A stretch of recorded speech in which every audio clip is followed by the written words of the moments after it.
going on, everyone? Welcome back to my channel. My name is Michelle and I am a professional makeup artist of 11 years, and today I am going to be starting a new series on my channel all about bridal makeup, and this goes all the way from mother of the bride to bridesmaids makeup to natural brides to full glam brides, everything in between. We are going to be doing this series every single Thursday, so make sure that you subscribe so you stay tuned for all of the notifications on this series. We're going to start off first with the mother of the bride because I feel like this is the one that most people either they struggle with doing the mother of the bride makeup, or they struggle themselves as the mother of the bride doing their own makeup that's going to actually look good for weddings. And today I'm actually doing a mother of the bride makeup look that is going to be really natural and really wearable. So if you have a mother of the bride that maybe doesn't really wear makeup a lot but just wants to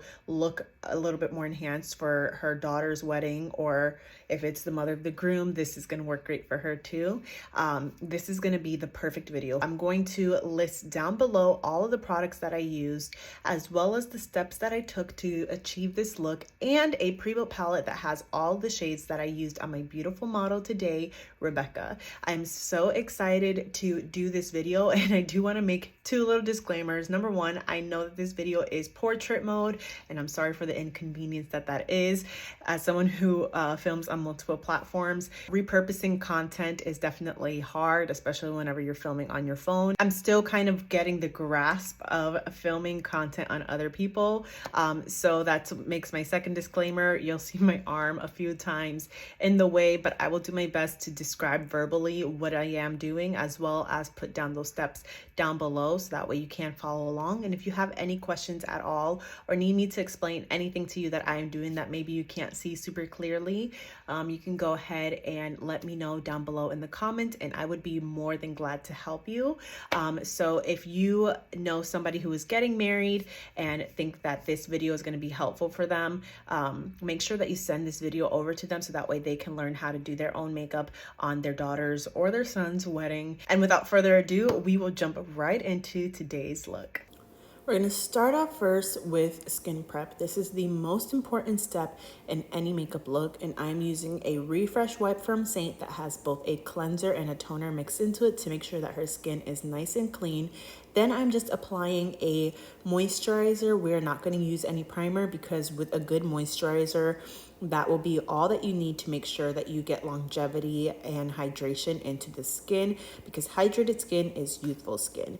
Then we're going to start off with contour. I always like to start off by adding the contour to the forehead, tops of the cheekbones, and the nose to go ahead and add that color. And it also helps me to figure out where I'm placing things. So you can see that I am doing this stamping, dabbing motion. So I'm placing the color in place and just moving the brush up and down to go ahead and lightly blend.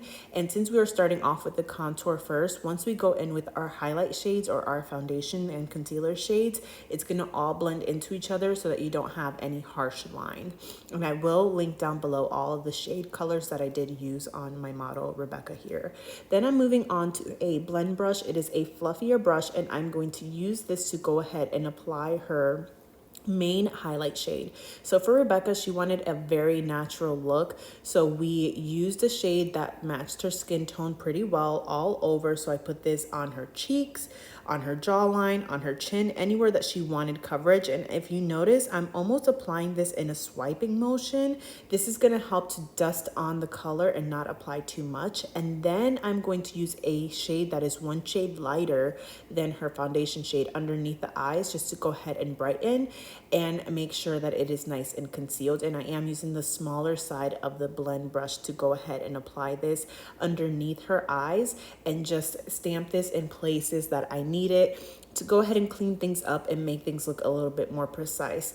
With this cream makeup, less is definitely more. So I'm grabbing the smallest amount, and I can always add more if I need to, but it's better to start off with less than what you think you need and then build your way up. And then I will flip the brush over to the larger side, not picking up any extra color, just to make sure that we are blending all of the highlights and contours together. So I would just dust that over, and then I just took a little bit of that main highlight shade or foundation shade and put it all over her lid as a concealer eyeshadow primer. This is going to neutralize any colors on her lid so that she has a flat playing surface for her eyes. Since we are doing a natural eyeshadow look, I did do the foundation first, but usually I would do the eyeshadow first and then I do the foundation. So it really is just preference at this point.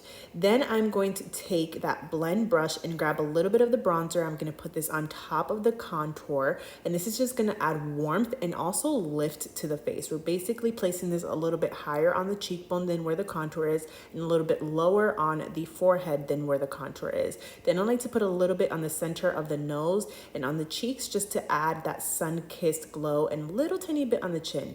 Basically, bronzer goes on the highest points of the face. Think of it as the points that the sun is going to hit. And then I just kind of swirl that on. I also put a little bit on her jawline just to make sure that everything blends in, and I'll make sure to finish blending this into her neck later. I promise that I did not forget. I always look at the makeup afterwards to kind of get a grip for what exactly we're doing. Then I'm using a damp perfector sponge to go ahead and just dab everything together and make sure that we pick up any excess product and that the makeup is really nice and blended. After I finish that, then I'm going to go ahead and apply a little bit of some blush. I put some on the center of the nose as well as on the tops of the cheekbones just to go ahead and give her a nice color. We used a neutral peach shade to keep the color really nice and natural because she did want something really natural. Plus, this also really complemented her hair color, her undertone, and her eye color really well.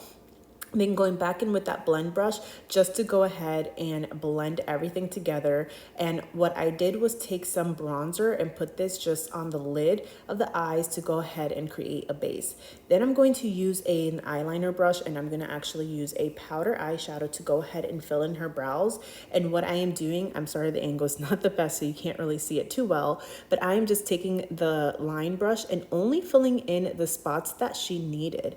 Her whole entire eyebrow does not need to be filled in, just the empty spots on her eyebrow. So I'm just going to create little small lines in her eyebrow. As you can see here, I am mostly just focusing on outlining her outer corner, filling in the gaps, and then I'll take this spoolie to just brush the product through. And again, less is more when it comes to makeup. I start off with way less than what I think I will need, and I can always build up and shape things as I go along. So I always step back a little bit, look at how it looks, and then I'll go ahead and add more if I need to. Then the eyeshadow part. I'm so sorry ahead of time here. I had her put her head back so that way I could find her crease. And then if she were doing her makeup herself, I would have her open her eye and do this arch-like shape into her crease and using a light brown shade into her crease. And then I do windshield wiper motions in that arch shape, and then I do circular motions in the arch shape. This is gonna keep her eye nice and rounded, and I'm so sorry because my arm definitely was in the way, as you can see right here, so you can't see as well what I'm doing, but you kind of can see the gist of it. So you can see how my hand is going in that arch motion. It's not side to side, it's up and down, kind of like in an arch.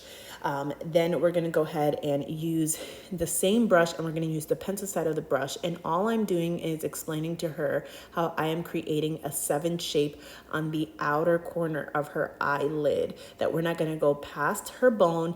We're going to keep it on her actual eyelid. And I believe that you can see it a little bit better when I do it on the other eye, but you can kind of see how I'm mostly focusing that on the outer corner of her eye. And then I go back in with the fluffy side of the brush, and all I do is just go right on top in soft circular motions to go ahead and blend that out and blend that in. Now, I don't make this too perfect because once I put the shimmer on top, it basically is going to blend everything together. This is more so as a base for our eyeshadow, and we can always build up more. Now, Rebecca does have larger eyes, so I'm not going to focus too much on making her eyes look larger. I just want to make them look nice and defined. And if she wanted to build it up, she totally could. So here you can see a lot better what I'm doing. So I'm creating that 7 shape, starting first on her lower lash line and then working my way up into her crease. And then I'm just dusting the color inwards towards the center of the eye, and then using the fluffy side of the brush in soft circular motions to go ahead and blend everything together. And then I am going to just add a little bit more depth because I wanted to make this pop a little bit more. This shade is probably like a medium brown color. If she wanted something more dramatic, I could have gone with a darker brown color on top of this and created a third layer, but we're trying to keep this nice and simple, something that's really easy to be able to recreate. So I just built up the color as needed, and then once I do that, I blend out one more time. Really, the key to blending is always going back to the step that you did before to make sure that the colors are merging together and marrying really well.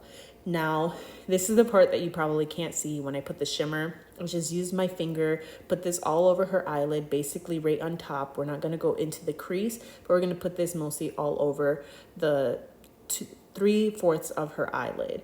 And my arm was completely in the way for the other eye. You're gonna see right here, you can't even see really what we're doing.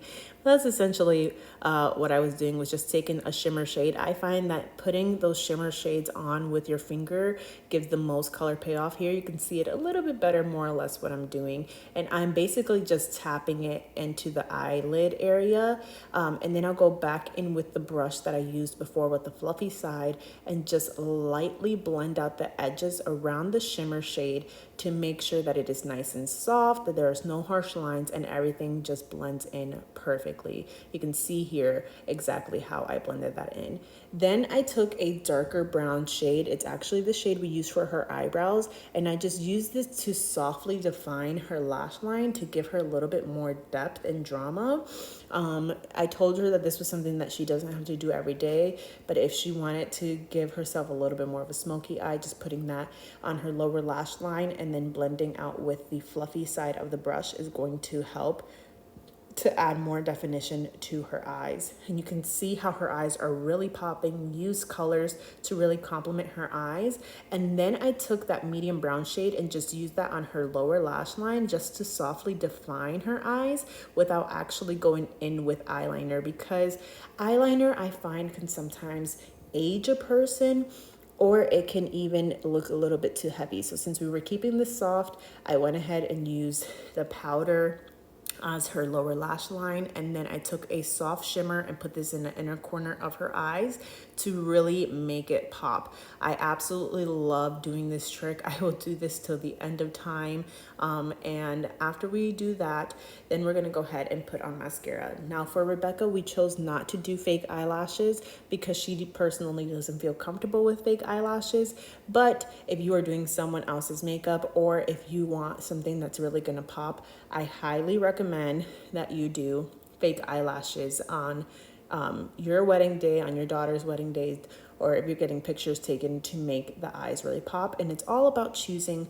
the right eyelashes. If you're interested in a video all about eyelashes and how to choose the right ones for your eyes, and even on how to apply them on yourself, let me know down below in the comments and I can definitely film that for you. But we went ahead and built up that that mascara on her top and on her bottom lashes. And of course, since I am doing this on someone else, I did use a disposable wand because we don't want to cross-contaminate anything. Then I finish off with a gloss color on her lips, and I just put that on all over. I chose not to use lip liner on her, but if we wanted more definition, we could have done lip liner. I just used a soft peachy gloss and just put that on her lips to just really make it pop. And then every time I finish the makeup look, I always find that I need more blush. So you will see after I finish her lips that I am going to grab the blend brush and a little bit of that color that we used as her gloss, and just put that on top as a blush to just marry everything together and make everything look nice and cohesive. And I forgot to mention that I did do setting spray before her mascara. We didn't do powder on her because she wanted to keep her skin nice and glowy because it is so healthy naturally. And this is the finished look. You can see the beautiful glow that she has. And again, all of the details to this look are down below.